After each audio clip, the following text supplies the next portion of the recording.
आज का हमारा हेलो फ्रेंड्स, आज का हमारा टॉपिक है फैक्टर प्राइसिंग, जिसके अंदर हम पढ़ेंगे मार्जिनल प्रोडक्टिविटी थ्योरी पढ़ेंगे और रिकार्डियन थ्योरी ऑफ रेंट पढ़ेंगे। ठीक है। आगे पढ़ने से पहले कुछ टर्म्स है जो मैं आपको समझाना चाहती हूँ, ताकि आगे जब हम पढ़ें तो हमें ईजिली हम सबको अंडरस्टैंड हो जाए। ठीक है। जैसे वर्ड है फैक्टर प्राइसिंग।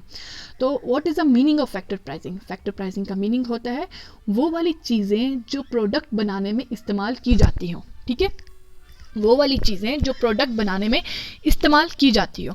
जब हम इसके सिंपल आप अनदर डेफिनेशन दे सकते हैं, वो amount of income which are use to produce the product on factors, यानी कि वो वाला इनकम वो वाला पैसा जो हमें प्रोडक्ट बनाने में इस्तेमाल किया जाता है, उसको हम फैक्टर प्राइसिंग बोलते हैं। अब the theory of factor pricing is popularly known as a theory of distribution. अब यहाँ पे कहा जा रहा है कि जो फैक्टर प्राइसिंग है उस थ्योरी को हम थ्योरी ऑफ डिस्ट्रीब्यूशन भी कहा जाता है।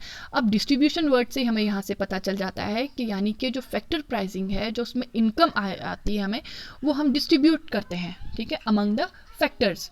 और हमारे पास फैक्टर हैं 4 तरह के, यानी कि फैक्टर ऑफ प्रोडक्शन कितने होते हैं अकॉर्डिंग टू द, हम इकोनॉमिक्स के जर्नल से पढ़ेंगे। जैसे मैंने आपको पिज़्ज़ा की बेस दी एग्जाम्पल दी थी, वैसा नहीं है यहाँ पे। आपको यहाँ पे सिंपली एक यहाँ पे बताना है कि factor of production as per the economics क्या है, 4 हैं। एक है लैंड, लेबर, कैपिटल और एंटरप्रेन्योर। ठीक है। अब दिस कुड बी फंक्शनल और पर्सनल। ये फंक्शनल भी हो सकता है, पर्सनल। अब फंक्शनल क्या मतलब है? फंक्शनल डिस्ट्रीब्यूशन का क्या मतलब है? फंक्शनल डिस्ट्रीब्यूशन का मतलब है कि जो टोटल अमाउंट है इनकम का, वो रिसीव्ड किससे? By each factor of product. यानी कि फैक्टर ऑफ प्रोडक्ट क्या आएंगे हमारे पे? लैंड, लेबर, जो इनको इनकम मिलेगी, जो डिस्ट्रीब्यूट होगी among the from the total income जो इन लोगों को मिलेगी, उसको हम फंक्शनल डिस्ट्रीब्यूशन बोलेंगे। पर्सनल डिस्ट्रीब्यूशन किसको बोलेंगे? जिसमें इनकम जो है पर्सनल अमंग द इंडिविजुअली, यानी कि एक एक को इंडिविजुअली इनकम दी जाएगी, उसको हम पर्सनल डिस्ट्रीब्यूशन कहा जाता है। ठीक है। तो नेक्स्ट है हमारा point, in it we study how the various factor of productivity are rewarded for their service और function perform in the production of process. यानी कि वो वाली चीज़ें जो प्रोडक्ट बनाने में इस्तेमाल की जाती हैं, उनको किस तरह, जो चीज़ें जो फैक्टर इस्तेमाल हो रहे हैं, उनकी सर्विस का उनको क्या रिवॉर्ड मिलता है। ठीक है, उस चीज़ को हम यहाँ पे पढ़ेंगे। यानी कि we studied how the various factor of productive. जैसे हम लैंड करेंगे, लैंड अगर हमें प्रोडक्शन में इस्तेमाल हो रही है तो उसके बदले में क्या मिलेगा, उसको रिवॉर्ड क्या मिलेगा। लेबर अगर काम कर रही है, उसके फंक्शन, उसके बदले में उसको क्या मिलेगा। कैपिटल, एंटरप्रेन्योर, ऐसे ही सबको क्या मिलेगा। वैसे ही there are 4 factor of production है। Factor of production, first one land, second one labour, third one capital and the fourth one is entrepreneur. अब लैंड की जो पार्ट होगा, पार्टिसिपेशन होगा फॉर द प्रोडक्शन प्रोसेस के लिए, उस फंक्शन के रिवॉर्ड, उसके लिए जो उसने फंक्शन वहाँ पे परफॉर्म किया है, उसको रिवॉर्ड क्या मिलेगा? रेंट मिलेगा। एक्चुअली रेंट, वेजेस, इंटरेस्ट और प्रॉफिट एक ही है, इनकम है, मनी, पैसा है, ये सब कुछ बस डिफरेंट टर्म से इनको बताया गया इकोनॉमिक्स में। ठीक है। तो लैंड जो परफॉर्म अपना फंक्शन कर रही है for the production of a product, उसको रिवॉर्ड क्या मिलेगा? उसके बदले में रेंट मिलेगा। लेबर है। अब यहाँ पे लेबर हम सिर्फ मजदूरों को नहीं कहेंगे कि जो हमें मकान बनाने में, सब वो नहीं है। यहाँ पे लेबर का मीनिंग अलग है। यहाँ पे लेबर का मीनिंग क्या है? Human efforts. ठीक है। और लेबर सिर्फ हम वो मकान बनाने वाले मजदूरों को नहीं कहते, यहाँ पे लेबर डॉक्टर को भी कह सकते हैं, इंजीनियर को भी कह सकते हैं, टीचर को भी कह सकते हैं। तो मैं एज अ टीचर मैं यहाँ पे लेबर हूँ, तो जितना मैं अपना एफर्ट लगाऊंगी, यानी कि मेरे ह्यूमन एफर्ट, हम लेबर को ह्यूमन एफर्ट से अगर डिफाइन करें, तो जितना मैं अपने एफर्ट्स लगाऊंगी पढ़ाई के लिए, उतने ईजिली आपको अंडरस्टैंड आएगा। जितनी मेहनत मैं करूंगी उतना मुझे फल मिलेगा। ठीक है, सिंपल। तो अब यहाँ पे बताया गया, अगर डॉक्टर है, डॉक्टर अच्छे से काम करेगा, उसका काम अच्छा चलेगा, उसकी क्लिनिक अच्छी चलेगी, और इसको जो रिवॉर्ड मिलता है उसके बदले में क्या मिलता है? वेजेस मिलती हैं। ठीक है, वो भी पैसे ही है, सैलरी। कैपिटल, अब जैसे कैपिटल है, कैपिटल किस पे डिपेंड करता है? लेबर पे। अगर हमारे पास लेबर, मतलब different labour has different capital. जैसे मेरी कैपिटल, मैं टीचर हूँ एज अ लेबर, मेरी कैपिटल क्या होगी? बुक। यानी कि मैं बुक पढ़ूंगी, मैं पढ़ाऊंगी तो मुझे मनी मिलेगा, दैट इज उस मनी को कैपिटल में क्या कहा गया है, इंटरेस्ट कहा गया है, ठीक है। जो एंटरप्रीनर होगा, जो पूरी इस पॉलिसी को चलाता है, जो इसको कंटिन्यू रखता बनाकर रखता है, जो इसको इन सब चीज़ों को डिस्ट्रीब्यूशन करने के बाद जो इसके पास बचेगा उसको क्या कहते हैं, प्रॉफिट, ठीक है। एक और चीज़ इन चारों के बारे में बतानी है, जो लैंड होती है वो पैसिव होती है। पैसिव इसीलिए कहा जाता है बिकॉज लैंड जो है इन इलास्टिक है और फिक्स्ड है, यानी कि फ्रॉम एक जगह से दूसरी जगह नहीं जा सकती है, ठीक है। और उसको बढ़ाया भी नहीं जा, अगर आपके पास 10 कनाल ज़मीन है तो अब 10 कनाल को 12 कनाल नहीं बना सकते हो ना, क्योंकि वो नेचर है, नेचर ने आपको इतना दिया तो आपके पास इतना ही रहेगा ना। दूसरा, जो लैंड को पैसिव इसीलिए कहा जाता है, it can not move from one place to another place, another term inelastic है और फिक्स्ड है। और जो लेबर है हैज़ लेस मोबिलिटी, मतलब वो इतना मूव नहीं कर सकती। जैसे suppose as a teacher I am a labour human में अगर मुझे अपने शहर में जॉब नहीं मिल रही है then I will move to the next, मतलब दूसरे शहर चली जाऊंगी काम कर। अगर मुझे अपने शहर में कोई और काम मिल रहा है अच्छे से, जिसमें से मुझे अच्छी वेजेस यानी कि अच्छी सैलरी मुझे मिल रही है, तो मैं दूसरे शहर नहीं जाऊंगी as per the requirement. But mostly जो लेबर होते हैं वो मोबिलिटी नहीं कर, मोबाइल मतलब एक शहर से दूसरे शहर नहीं जाते हैं, ठीक, इसलिए इसको कहा गया है हैज़ लेस मोबिलिटी, ठीक है। और दूसरी बात है लेबर, जो लेबर है वो ह्यूमन एफर्ट्स हैं। अगर हमारे ह्यूमन एफर्ट्स गुड हुए, हमारा स्किल अच्छा हुआ, अगर मेरा टीचिंग स्किल अच्छा होगा तो उतने ज़्यादा बच्चे आएंगे पढ़ने के लिए, उनको उतना ज़्यादा समझ आएगा, यानी कि high quality of human effort, high quality of ability means high quality of production of product, ठीक है। कैपिटल क्या होता है, different labour has different capital, यानी कि जैसे मैं टीचर हूँ तो मेरी कैपिटल क्या होगी, बुक होगी, और उस बुक के बदले में मुझे क्या मिलेगा, इंटरेस्ट मिलेगा। तो इन तीनों चीज़ों को चलाने वाला कौन होता है, एंटरप्रीनर। तो उसको जो मिलता है, जो उसको वेज हम कह सकते हैं, जो उसको इनकम होती है वो क्या मिलती है, profit, and it is passive. Capital also passive in form and entrepreneur is also. Land, capital और एंटरप्रीनर क्या है, is a passive form of factor of production, और लेबर ही एक एक्टिव फॉर्म है। ये हमसे पूछ सकते हैं MCQ में, which of the following factor of production is active in nature, that is labour, ठीक है। अब नेक्स्ट है हमारा रेंट। रेंट इसलिए हम यहाँ पे पढ़ेंगे क्योंकि जो ऊपर तीन है, लेबर, कैपिटल, एंटरप्रेन्योर, ये हमारे सिलेबस में नहीं है, इसलिए हम फोकस करेंगे लैंड और रेंट पे जो हमारे सिलेबस पर है, ठीक है। अब रेंट क्या है, it means the amount of earning by factor of production, यानी कि जो अमाउंट, जो आपकी इनकम है, जो हमें फैक्टर ऑफ प्रोडक्शन, और यहाँ पे फैक्टर ऑफ प्रोडक्शन क्या आएगी, लैंड आएगी। जो हमें रेंट मिल रहा है after the use of the factor of production, जो हमें प्रोडक्शन प्रोसेस में हेल्प कर रहा है, उसको हम क्या बोलेंगे, रेंट बोलेंगे, ठीक है। रेंट की एक और डेफिनेशन है यहाँ पे जो आपको इजीली हेल्प करेंगे अंडरस्टैंड करने में, the determination of rent which is the price paid to the use of the land, ठीक है।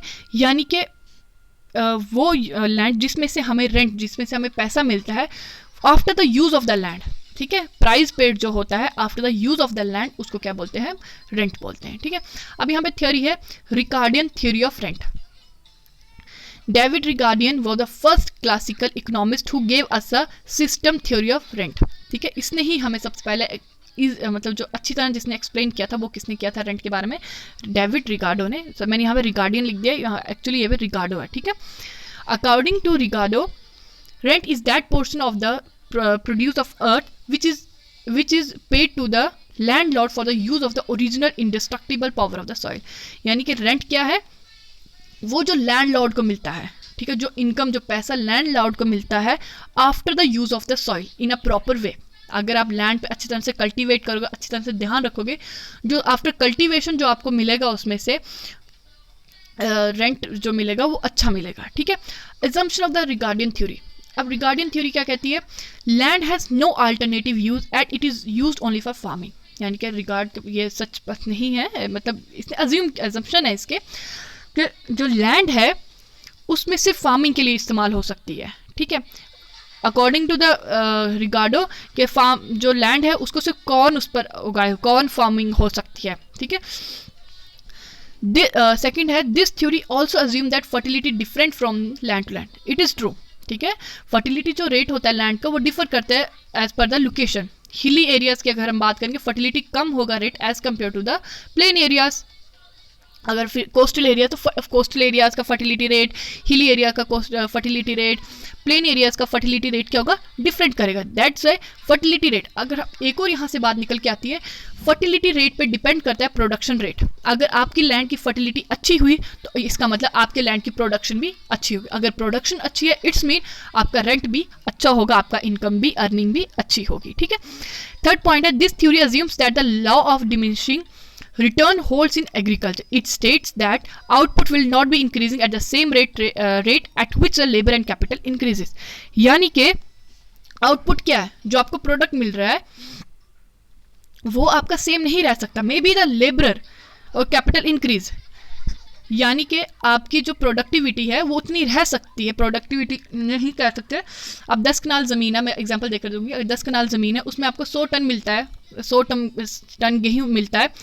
अब डिमांड इंक्रीज हो गई, अब 100 कनाल से में से आप 10 कनाल से आप 200 टन तो नहीं निकाल सकते हो ना गेहूँ। अगर डिमांड 200 की है लेकिन आपकी लैंड 100 ही प्रोड्यूस करती है, आप समझ रहे हो ना मेरी बात मैं कह रही हूँ। अगर आपके पास लैंड 10 कनाल है, ठीक है, तो उस 10 कनाल में से आप 100 टन ही निकाल सकते हो, लेकिन डिमांड क्या है 200 की, पर आप प्रोडक्टिविटी इंक्रीज नहीं कर सकते हो ना, क्योंकि आपकी लैंड उतनी है तो आप उतनी ही प्रोडक्टिव। इट्स मीन जो लैंड है वो इन इलास्टिक है और फिक्स्ड है। अब नेक्स्ट पॉइंट है, this theory is based upon the assumption of long period. Long period आप इस तरह कह सकते हैं, अकॉर्डिंग टू रिगार्डो हमें क्रॉप किस तरह कल्टीवेट करनी चाहिए कि सपोज मेरे पास 5 लैंड है, जो 5th नंबर वाली लैंड है वो हाई, मतलब उसमें हाई फर्टिलिटी रेट है, 4th में उससे कम, 3rd में उससे डिक्रीजिंग ऑर्डर में। जो हाईली फर्टाइल लैंड होगी सबसे पहले मुझे कल्टीवेशन उसी में करनी है, फिर 2nd 4th में जिसमें उससे कम होगी उसमें कम होगी, उस तरह मुझे कल्टीवेट। इसी तरह इसको कहा गया है एजम्पशन ऑफ लॉन्ग पीरियड। अब कहा गया है it assumes that the supply of superior grade of land is limited.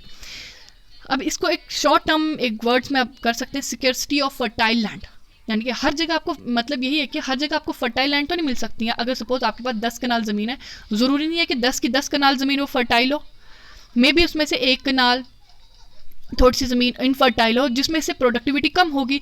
That's why the supply of superior grade of land is limited कहा गया है रिगार्डो के through.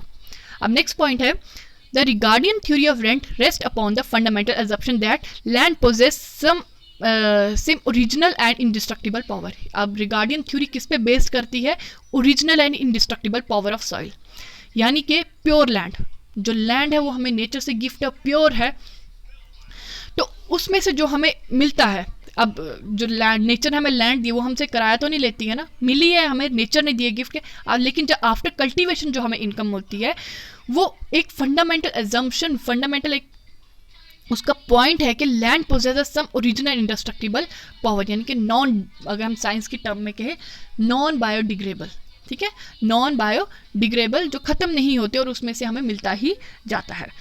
रिगार्डो consider only pure land, रिगार्डो क्या consider करता है, only pure land. Supply of land is in elastic, supply of land is in completely fixed, यानी कि supply, ये मैंने आपको पहले भी बताया, इन इलास्टिक का मतलब है कि from one place to another one place से मूव नहीं कर सकते। That's why it is inelastic and fixed.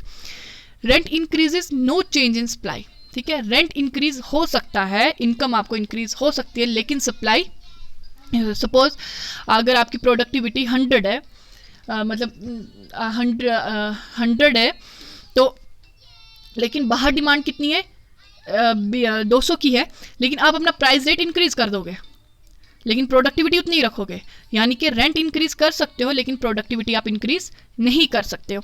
अब यहाँ पे नेक्स्ट पॉइंट है, types of rent according to the Ricardo, differential rent and scarcity of rent. Differential rent का मतलब क्या है, different grades of land earn different amount of rent, यानी कि टाइप ऑफ द लैंड पे डिपेंड करती है हमारी अर्निंग। अगर आपकी लैंड अच्छी फर्टाइल होगी और उस पर प्रोडक्टिविटी अच्छी होगी, और जब प्रोडक्टिविटी अच्छी होगी तो आपको रेंट भी, इनकम भी आपको अच्छी होगी आपकी, ठीक है, because of different in the productivity of their soil in respect of fertility and location. For example मैं एप्पल की एग्जाम्पल देती हूँ, जो एप्पल हमें कश्मीर में मिलता है वैसा एप्पल हमें other region of the Jammu and Kashmir में नहीं मिल सकता है, ठीक है, यानी कि जो एप्पल हमें कश्मीर से जो जितना फ्रेश, जो जितना उसकी क्वालिटीज़, जो एप्पल हमें कश्मीर से मिलता है वो अदर हमें वहाँ से नहीं मिलता। क्यों? क्योंकि जो रिक्वायरमेंट है एप्पल के ट्री की, एप्पल की, वो कश्मीर से ही उसको मिलती है। That's the Kashmir Apple is famous. अगर हम कोशिश करेंगे कि जम्मू में एप्पल ग्रो करने की, तो वैसा नहीं मिलेगा, एप्पल ही नहीं ग्रो होती, because the requirement of the apple वैसा नहीं है जम्मू में, ठीक है। वैसे ही scarcity rent, according to the Ricardo, rent emerges because the supply of land in a country is completely fixed and inelastic. अब रेंट इमर्जेस यानी कि जो आपको पैसा मिलता है वो किस पे डिपेंड करता है? सप्लाई ऑफ द लैंड, यानी कि fertility land, productivity of the land पे डिपेंड करता है। अगर आपकी लैंड की प्रोडक्टिविटी अच्छी होगी तो लैंड भी, आपका रेंट भी बहुत अच्छा होगा, आपका इनकम भी बहुत अच्छा होगा। That is rent is obtain because of the security of the land, यानी कि सिक्योरिटी ऑफ लैंड को मतलब लेस अमाउंट ऑफ इसमें कर सकते हो, यानी कि means shortage of fertile land. जब शॉर्टेज ऑफ फर्टाइल लैंड होगी तो शॉर्टेज ऑफ प्रोडक्टिविटी, जो रेंट इंक्रीज होगा, क्योंकि जब थोड़ी सी जगह पे ही हमें प्रोडक्टिविटी अच्छी खासी मिलती है तो अदर जगह पे नहीं मिलती है, तो जिस जगह से हमें प्रोडक्टिविटी ज़्यादा होती है हम उस चीज़ का दाम भी ज़्यादा ही रखते हैं, ठीक है। तो सिंपल है, differential rent and scarcity of the rent. Differential rent किस पे बेस करता है? लोकेशन पे। स्केर्सिटी रेंट किस पे डिपेंड करता है? फर्टिलिटी रेट पे। आई होप आपको ये सब समझ आ गया हो। अगर कुछ भी डाउट क्वेरीज होंगी प्लीज़ कमेंट बॉक्स में दीजिएगा। आज इतना ही पढ़ेंगे। नेक्स्ट टॉपिक हमारा होगा मार्जिनल प्रोडक्टिविटी थ्योरी होगी, वो हम नेक्स्ट लेक्चर में पढ़ेंगे। Thank you.